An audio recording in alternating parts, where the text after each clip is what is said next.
മലയാള സിനിമയുടെ അമ്മ കവിയൂർ പൊന്നമ്മ പെറ്റമ്മയ്ക്ക് തുല്യമായിരുന്നു ഈ മകന്.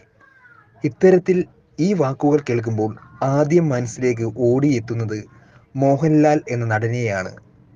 യഥാർത്ഥത്തിൽ മോഹൻലാൽ സിനിമയിൽ കവിയൂർ പൊന്നമ്മയെ അമ്മയായി സ്നേഹിച്ചപ്പോൾ ജീവിതത്തിൽ അമ്മയായി സ്നേഹിച്ചത് സുരേഷ് ഗോപി എന്ന നടനായിരുന്നു.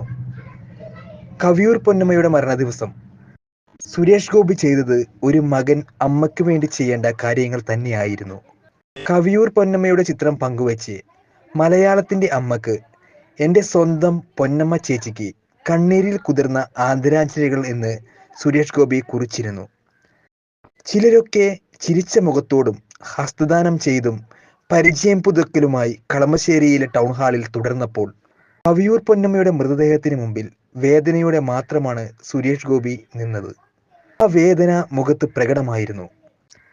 കവിയൂർ പൊന്നമ്മയുടെ മൃതദേഹം കളമശ്ശേരി ടൗൺ ഹാളിൽ നിന്നും ആലുവയിലെ കവിയൂർ പൊന്നമ്മയുടെ വീട്ടിലേക്ക് എടുത്തപ്പോൾ മൃതദേഹം നെഞ്ചോട് ചേർത്ത് അദ്ദേഹം മുന്നിൽ നിന്നു.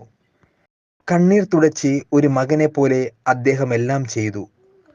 മൃതദേഹം വീട്ടിലെത്തിച്ചതിനു ശേഷമാണ് നടനും കേന്ദ്രമന്ത്രിയുമായ സുരേഷ് ഗോപി മടങ്ങിയത്. ഞാൻ, ക്രിസ്ത്യൻ ബ്രദേഴ്സ്, മനസ്സിലൊരു മണിമുത്ത് തുടങ്ങിയ ഒരുപാട് സിനിമകളിൽ സുരേഷ് ഗോപിയും കവിയൂർ പൊന്നമ്മയും ഒരുമിച്ച് അഭിനയിച്ചിട്ടുണ്ട്.